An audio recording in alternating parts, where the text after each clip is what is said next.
I had a really great time in April visiting Stockholm. I was there to give presentations and talk about lean leadership, and I was asked to meet with a vice president from Volvo, the car company. There's also a larger company that makes a lot of different things.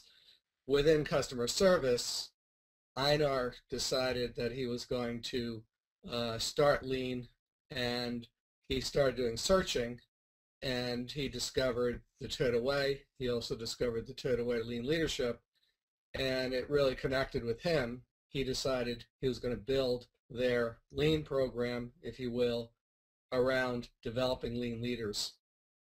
It was real exciting to see someone who took my books, took the models, and brought them to life in an innovative way.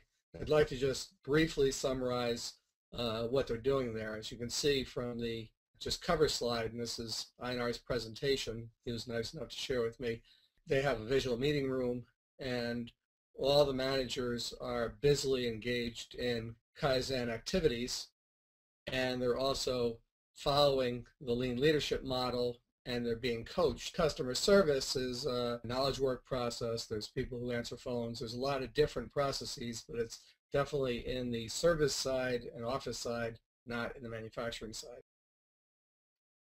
The challenge, as Einar put it, was how do I get my management team to apply the 14 principles that's from the Toyota Way on a daily basis and start the journey to 9.9 leadership, what they call 9.9 leadership. On the poster board, what they're showing is along the top are the 4 stages, from self-development to developing others to supporting daily Kaizen to Hoshin Kanri. And down the left are 4 P's of the Toyota Way, from philosophy to process, people, and problem solving. The first one is commitment to self-development, Kaizen mind, and they have a detailed description of what it means to them.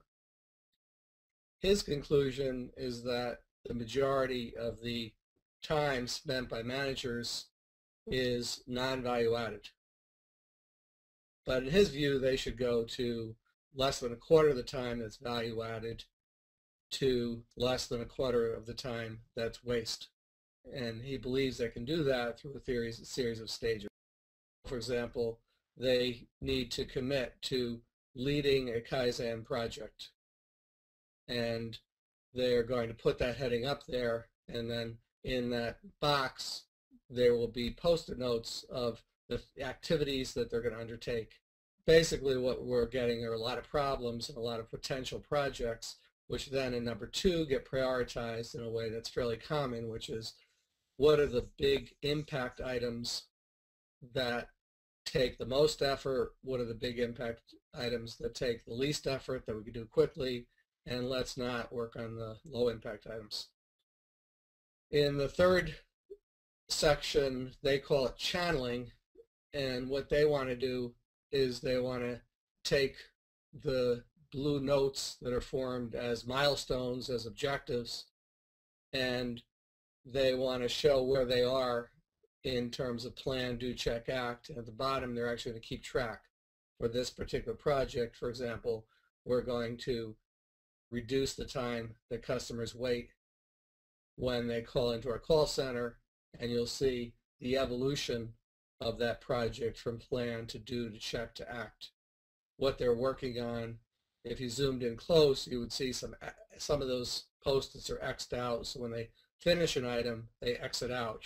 And they have regular meetings here so that they know the status of all the improvement projects that they're working on. They described Hoshin Kanri using the metaphor of a mountain, and what's happening is that the top is setting the vision. Here's where we want to get to. We're going to post our flag at the top of the mountain, and we want everybody to be aligned and have a plan for how they're going to climb the mountain and have the resources to climb the mountain. And at the same time, we all know that as you climb a mountain, you come across things you didn't expect. Rocks are loose. There may be animals. You may get bad weather, which means that you have to be adjusting as you're climbing the mountain. They're in the early stages. They've been at it for a bit over a year.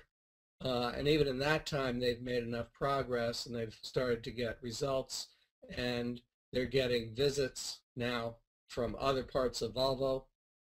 Customer service normally is not really paid much attention to as long as there aren't serious customer complaints.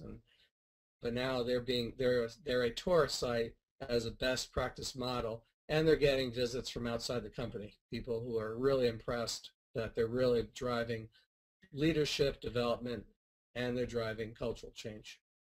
So again, this was just one example of how the ideas of the Toyota leadership model in combination with the Toyota way are really making an impact on companies that have the leadership like Einar, who are just passionate and committed to really driving this personally, leading the change, leading development of people.